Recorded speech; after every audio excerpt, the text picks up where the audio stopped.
Hello दोस्तों, जो आज हम लोग इंग्लिश ग्रामर में टॉपिक पढ़ने वाले हैं उसका नाम है एक्टिव टू पैसिव वॉइस। ये जो टॉपिक है ये आपके बोर्ड एग्जाम्स के लिए बहुत इंपॉर्टेंट होता है। प्लस ये जो टॉपिक है कॉम्पिटिटिव एग्जाम्स में भी इसके क्वेश्चंस पूछे जाते हैं। ठीक है, तो हम सबसे पहले स्टार्ट करते हैं। ठीक है, कुछ रूल्स होते हैं जो एक्टिव से पैसिव वॉइस चेंज करने के। सबसे पहला जो रूल होता है वो ये होता है, हम सब्जेक्ट जब भी हम एक्टिव वॉइस को पैसिव वॉइस में बदलते हैं तो सब्जेक्ट को ऑब्जेक्ट बदल देते हैं और ऑब्जेक्ट को सब्जेक्ट में बदल देते हैं। ठीक है, यानी सब्जेक्ट ऑब्जेक्ट बन जाएगा और ऑब्जेक्ट सब्जेक्ट बनेगा। Always use verb third form, हमेशा वर्ब के थर्ड फॉर्म को यूज करते हैं जब भी एक्टिव वॉइस से पैसिव वॉइस में चेंज करते हैं। तीसरा है टेंस चेंजेस अकॉर्डिंग, और टेंस भी उसी के अकॉर्डिंग चेंज होता है। तो सबसे पहले हम इसमें पढ़ेंगे प्रेजेंट इंडेफिनिट टेंस। ठीक है, एक चीज और जानिए, आपको कोई भी इंडेफिनिट टेंस होगा, चाहे वो प्रेजेंट इंडेफिनिट हो, चाहे पास्ट इंडेफिनिट हो, चाहे फ्यूचर इंडेफिनिट, उसी के कॉन्टिन्यूअस में वो चला जाता है टेंस। जैसे प्रेजेंट इंडेफिनिट टेंस का होगा तो प्रेजेंट कॉन्टिन्यूअस में चला जाएगा, पास्ट इंडेफिनिट होगा तो पास्ट कॉन्टिन्यूअस में चला जाएगा, फ्यूचर इंडेफिनिट होगा तो फ्यूचर कॉन्टिन्यूअस में चला जाएगा। ठीक है ना, तो ये रूल आपको याद करिए, जब भी इंडेफिनिट टेंस का बात होगा तो उसी टेंस के, जैसे प्रेजेंट का है तो प्रेजेंट के ही कॉन्टिन्यूअस में जाएगा, पास्ट इंडेफिनिट तो पास्ट के ही कॉन्टिन्यूअस में जाएगा, फ्यूचर इंडेफिनिट तो फ्यूचर के कॉन्टिन्यूअस में जाएगा। ये चीज दिमाग में बैठा लीजिए आप। ठीक है, और एक चीज और जानिए, आप लोगों को तो सब्जेक्टिव केस और ऑब्जेक्टिव केस प्रोनाउंस के पता होंगे, क्योंकि जब आप सब्जेक्ट को ऑब्जेक्ट में बदलेंगे तो उसका ऑब्जेक्टिव केस यूज होगा, और जो ऑब्जेक्ट को सब्जेक्ट में बदलेंगे तो उसका सब्जेक्टिव केस यूज होगा। ये चीज दिमाग में बैठे। जैसे ही सब्जेक्टिव केस होता है, उसका होता है हिम, सी का होता है हर, आई का होता है वी, वी का होता है अस, यू का यू ही रह जाता है। ठीक है, ये रूल्स आपको पता होना चाहिए। ठीक है, तो सबसे पहले हम स्टार्ट करते हैं प्रेजेंट इंडेफिनिट। इसका अफर्मेटिव सेंटेंस सबसे पहले पढ़ेंगे। एग्जांपल लेते हैं, जैसे ही कुक्स द फूड। ठीक है, कोई आपको सेंटेंस मिले और कोई कहे कि पैसिव वॉइस में चेंज हो, तो सबसे पहले दिमाग में ये रिकॉल करिए, वो पहचानिए उसको कि वो किस टेंस का वाक्य है, तब तो उसको बदलेंगे, पहले पहचानिए। तो आप देखेंगे, और देखिए किसी भी सेंटेंस को पहचानने का वही तरीका, या तो हेल्पिंग वर्ब देखिए या तो मेन वर्ब से पहचानिए। तो इसमें हेल्पिंग वर्ब का यूज हुआ नहीं है तो मेन वर्ब देखिए, मेन वर्ब है कुक और यहाँ उसके साथ यस या ईएस यूज हुआ है। यस यूज हुआ है ना, तो यस कब यूज होता है वर्ब के साथ, सीधे आपको पता होना चाहिए प्रेजेंट इंडेफिनिट टेंस के अफर्मेटिव सेंटेंस में यूज होता है।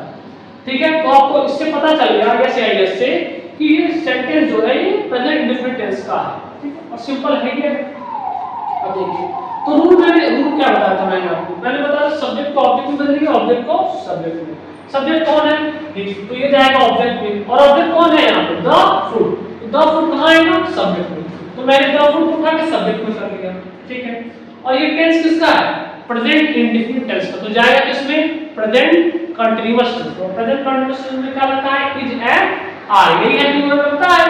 द फूड के हिसाब से क्या लग जाएगा, इज लग जाएगा। ठीक है, और मैंने क्या बताया था, हमेशा वर्ब के थर्ड फॉर्म यूज होता है। वर्ब कौन है, कुक, कुक का थर्ड फॉर्म कुक्ड, फिर बाय यूज होता है, बाय लगा देते हैं, फिर सब्जेक्ट यूज होता है, जो सब्जेक्ट था वही ऑब्जेक्ट में आएगा। ठीक है, तो सब्जेक्ट कौन था, ही, ही कहाँ है, ऑब्जेक्ट में। तो मैंने बताया था कोई भी सब्जेक्ट अगर है तो वो जो ऑब्जेक्ट में आएगा तो उसका ऑब्जेक्टिव केस यूज होगा। तो ही का ऑब्जेक्टिव केस क्या होता है, हिम। तो ही का ऑब्जेक्टिव केस हम ऑब्जेक्ट में डालेंगे उसको, लेकिन उसका ऑब्जेक्टिव केस भी लिखना है। तो ही का ऑब्जेक्टिव केस क्या होता है। ठीक है, एक और एग्जांपल ले लेते हैं, ही टीचर्स हर, वो उसको पढ़ाता है। सबसे पहला काम टेंस पहचानिए। देखिए मेन हेल्पिंग वर्ब है नहीं तो मेन वर्ब पकड़िए, मेन वर्ब है टीच, इसके साथ ये चाहिए यूज हुआ है, कहां यूज होता है, प्रेजेंट इंडेफिनिट टेंस में। प्रेजेंट इंडेफिनिट टेंस में यूज होता है, तो प्रेजेंट इंडेफिनिट टेंस किस में जाएगा, प्रेजेंट कंटीन्यूअस टेंस में। तो यहां देखिए सबसे पहला काम सब्जेक्ट को ऑब्जेक्ट में बदलना, ऑब्जेक्ट को सब्जेक्ट। सब्जेक्ट कौन है, जाएगा ऑब्जेक्ट में जाएगा, और ऑब्जेक्ट कौन है, हर। हर कहां है, सब्जेक्ट में आएगा, और जब सब्जेक्ट में आएगा हर ऑब्जेक्टिव केस में होगा, जब सब्जेक्ट में आएगा तो उसका सब्जेक्टिव केस होगा, और हर का सब्जेक्टिव केस क्या होता है, सी होता है। तो जब ये सब्जेक्ट में आएगा तो उसका सब्जेक्टिव केस सी यूज होगा। ठीक है, फिर ये प्रेजेंट इंडेफिनिट टेंस में था तो जाएगा प्रेजेंट कंटीन्यूअस टेंस, और प्रेजेंट कंटीन्यूअस टेंस में यूज क्या होता है, इज, एम और आर। इज हमारे में से क्या यूज होगा, सी के साथ इज लगता है, सभी लोग जानते हैं। फिर वर्ब का थर्ड फॉर्म यूज होगा, वर्ब का थर्ड, वर्ब क्या है, टीच, टीच का थर्ड फॉर्म टॉट, फिर बाय का प्रयोग करते हैं, बाय हो गया।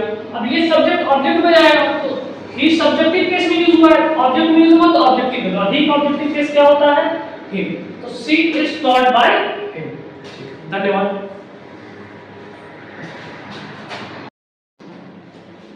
हम लोगों ने प्रेजेंट इंडेफिनिट टेंस का अफर्मेटिव सेंटेंस पढ़ लिया, प्रेजेंट इंडेफिनिट टेंस का नेगेटिव सेंटेंस देख लिया। हैं, ठीक है।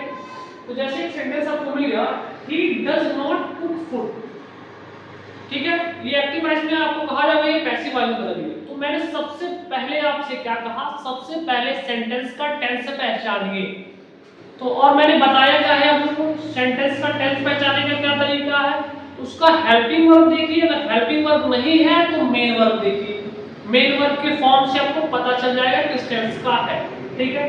तो इसमें आपको सीधे सीधे दिख रहा है हेल्पिंग वर्ब डज का प्रयोग हुआ है, और डू या डज किसमें यूज होता है, प्रेजेंट इंडेफिनिट टेंस में, ठीक है। और मैंने आपको बताया था कि कोई भी इंडेफिनिट टेंस होगा तो उसी के कंटीन्यूअस टेंस में जाएगा। तो डज है प्रेजेंट इंडेफिनिट टेंस का, तो जाएगा किसमें, प्रेजेंट के कंटीन्यूअस टेंस में, ठीक है। फिर पहला रूल टेंस पहचान लिया आपने, तो आपको पता चल गया किस टेंस में बदलना है, इंडेफिनिट का है, डज लगा है तो कंटीन्यूअस में जाएगा। लेकिन पहला रूल क्या है, सब्जेक्ट को ऑब्जेक्ट में बदलना और ऑब्जेक्ट को सब्जेक्ट में। सब्जेक्ट ये है ही, कहां जाएगा, ऑब्जेक्ट। सब्जेक्ट पता है ना कौन होता है, जिसके बारे में चर्चा हो रहा है, तो ये सब्जेक्ट है, जाएगा ऑब्जेक्ट में। ऑब्जेक्ट कौन है, फूड। फूड कहां आएगा, सब्जेक्ट में आएगा, फूड यूज हो जाएगा। फिर आपके लिए इंडेफिनिट टेंस में था तो आप कंटीन्यूअस में बदल रहे हैं तो इज का प्रयोग करेंगे, कंटीन्यूअस टेंस का हेल्पिंग वर्ब यही होता है, ठीक है। तो फूड के साथ क्या लगेगा, इज लगता है, आपको पता है। अब देखिए कुछ नहीं है, जैसे आप जब सिंपल सेंटेंस था तो इज प्रयोग करते थे, कुछ नहीं होगा, कंटीन्यूअस कुछ नहीं, इसी के बाद आपका नॉट यूज हो जाएगा, कुछ नहीं है, हेल्पिंग वर्ब के बाद नॉट यूज हो जाएगा, वही रूल है सेम टू सेम। फूड के साथ इज हो गया, फिर लगाएंगे नॉट। रूल नंबर 2 क्या है, वर्ब का थर्ड फॉर्म हमेशा यूज करना है। वर्ब क्या है, कुक, कुक का थर्ड फॉर्म कुक्ड। फिर बाय लगाना है ऑब्जेक्ट से पहले, तो बाय लगेगा ही लगेगा, ये चीज तो रूल है, समझिए। बाय ये सब्जेक्ट है, ऑब्जेक्ट में जाएगा, तो इस प्रोनाउन का ऑब्जेक्टिव केस यूज होगा। ही जब ऑब्जेक्ट में जाता है तो उसका ऑब्जेक्टिव केस क्या होता है, हिम। बाय ये आपका हो गया पैसिव वॉइस, ठीक है। एक और एग्जांपल देखते हैं, चलिए। She does not teach him, पहला रूल तुम दिमाग में फिट कर लीजिए, पहला रूल टेंस पहचानिए। टेंस पहचानने का तरीका, वर्ब का फॉर्म देखिए, मेन वर्ब का फॉर्म देखिए, या तो हेल्पिंग वर्ब यूज हुआ तो हेल्पिंग वर्ब देखिए, सीधे लिख रहा है आपको डज है, डू या डज किसमें यूज होता है, इंडेफिनिट टेंस में। इंडेफिनिट है, जाएगा किसमें, कंटीन्यूअस में जाएगा, क्लियर हो गया। बस सब्जेक्ट को ऑब्जेक्ट में, ऑब्जेक्ट को सब्जेक्ट में। देखिए सब्जेक्ट सबसे पहले लिखते हैं ना, ये फार्मूला आप देख सकते हैं, लेकिन आप दिमाग में सीधा लाइए, रूल जो है दिमाग में फिट होना चाहिए। हिम यूज हुआ है, हिम ऑब्जेक्ट में यूज हुआ है, लेकिन ये सब्जेक्ट बनेगा ना, तो हिम का सब्जेक्टिव केस क्या होता है, ही होता है। ही का ही होता है, हिम का सब्जेक्टिव केस ही होगा, तो ही यूज हो गया। अब इंडेफिनिट टेंस में था तो कंटीन्यूअस टेंस में जाएगा, कंटीन्यूअस टेंस में जाएगा तो क्या लगेगा, इज एम और आर, तो ही के साथ क्या लगता है, इज लगता है। नेगेटिव है तो नॉट लगा देते हैं, नॉट लगा दिए। वर्ब के थर्ड फॉर्म क्या वर्ब है इसमें, टीच वर्ब, टीच का थर्ड फॉर्म टॉट होता है, सभी को पता है। फिर ऑब्जेक्ट बनाने से पहले बाय लगाते हैं, तो बाय हम लोगों ने लगा दिया। फिर ये सब्जेक्ट जाएगा ऑब्जेक्ट, और सी प्रोनाउन है, प्रोनाउन के सब्जेक्टिव केस से जाएगा तो ऑब्जेक्टिव केस होगा, और सी का ऑब्जेक्टिव केस क्या होता है, बाय। आप ये पैसिव वॉइस में चेंज होगी, ये सिंपल रूल से कुछ दिमाग में आप फिट कर लेंगे तो हमेशा आपको ये एक्टिव टू पैसिव वॉइस बनाने में आसानी होगी।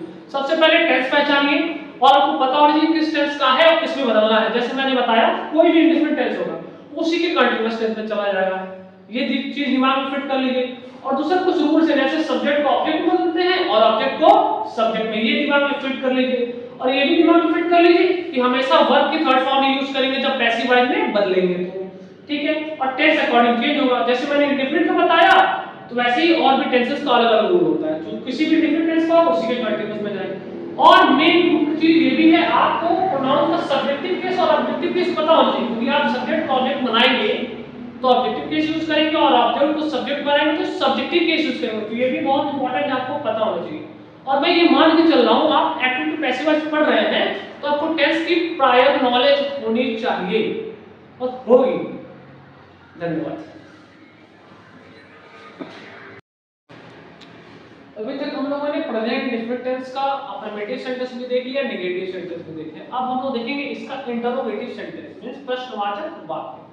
जैसे आपको मैं एग्जांपल लेके देता हूं, does he cook the food, ये एक्टिव वॉइस में इसको पैसिव वॉइस में बदलना है। सबसे पहला काम टेंस पहचानिए, क्या यूज हुआ है, डज। डू या डज कहां यूज होता है, प्रेजेंट इंडेफिनिट टेंस में, ठीक है। प्रेजेंट इंडेफिनिट टेंस में है तो जाएगा किसमें, प्रेजेंट कंटीन्यूअस टेंस, हम लोगों ने देख लिया डिफरेंट टेंस कंटीन्यूअस में जाता है, ठीक है। तो डज हेल्पिंग वर्ब होता है यूज प्रेजेंट डिफरेंट टेंस में, और प्रेजेंट कंटीन्यूअस टेंस में क्या यूज होता है, इज, एम और आर, ठीक है। तो देखिए इस एम और मैंने ये फार्मूला है, ठीक है, आप देख सकते हैं, एम आर में यूज होगा। और सब्जेक्ट ऑब्जेक्ट बनेगा, ऑब्जेक्ट सब्जेक्ट में। देखिए इस एम आर किसके हिसाब से होता है, ये हेल्पिंग वर्ब है तो सब्जेक्ट के अनुसार यूज होता है, और यहाँ सब्जेक्ट बनेगा कौन, ऑब्जेक्ट, इस चीज का ध्यान देगा। तो द फूड जो है ये क्या बनेगा, ऑब्जेक्ट में है, सब्जेक्ट में, और द फूड के हिसाब से ये हमारे से क्या यूज होगा, जैसे ये डज यूज हो रहा था तो ही के हिसाब से डज यूज हो रहा था, तो वैसे ही अब ये सब ये तो ऑब्जेक्ट में जाएगा ना, और ये कहां आएगा, सब्जेक्ट में आएगा। द फूड के हिसाब से हेल्पिंग वर्ब होगा, द फूड के हिसाब से हेल्पिंग वर्ब क्या यूज होगा, इज, फिर वही ऑब्जेक्ट जो है सब्जेक्ट में आएगा, तो इज द फूड। वर्ब की थर्ड फॉर्म कुक है, कुक का थर्ड फॉर्म कुक। फिर बाई लगाते हैं, बाई हम लोगों ने लगा दिया, फिर सब्जेक्ट को लिखते हैं, सब्जेक्ट ही है, ऑब्जेक्ट में जा रहा है तो बाई हिम।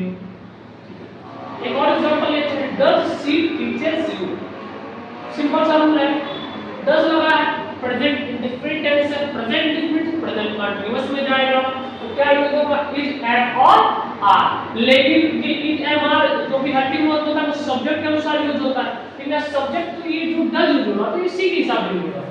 लेकिन जब इज, एम, आर लगाएंगे तो किसके अनुसार यूज होगा, इस ऑब्जेक्ट के अनुसार, क्योंकि यही ऑब्जेक्ट आएगा सब्जेक्ट में, तो यू के हिसाब से इज, एम, आर में से किसका प्रयोग करेंगे, आर। यू के साथ आर लगता है, पता होगा आपको आर, और ये जो ऑब्जेक्ट है वो सब्जेक्ट में आएगा, तो यू का सब्जेक्टिव केस और ऑब्जेक्टिव केस सेम होता है, यू ही होता है, ठीक है। तो ये ऑब्जेक्ट सब्जेक्ट में आएगा तो भी यू ही रह जाएगा, आर यू। फिर वर्ब की थर्ड फॉर्म यूज करनी है, वर्ब क्या है इसमें, टीच, टीच का थर्ड फॉर्म टॉट। फिर बाई लगाते हैं, हम लोगों ने बाई लगा दिया। फिर जो सब्जेक्ट है वो ऑब्जेक्ट में जा रहा है, सी है सब्जेक्ट, ऑब्जेक्ट में आएगा तो इसका ऑब्जेक्टिव केस, सी का ऑब्जेक्टिव केस हर, बाई। तो इस तरीके से आप लोग इंट्रोगेटिव सेंटेंस भी प्रेजेंट टेंस का बना सकते हैं। धन्यवाद।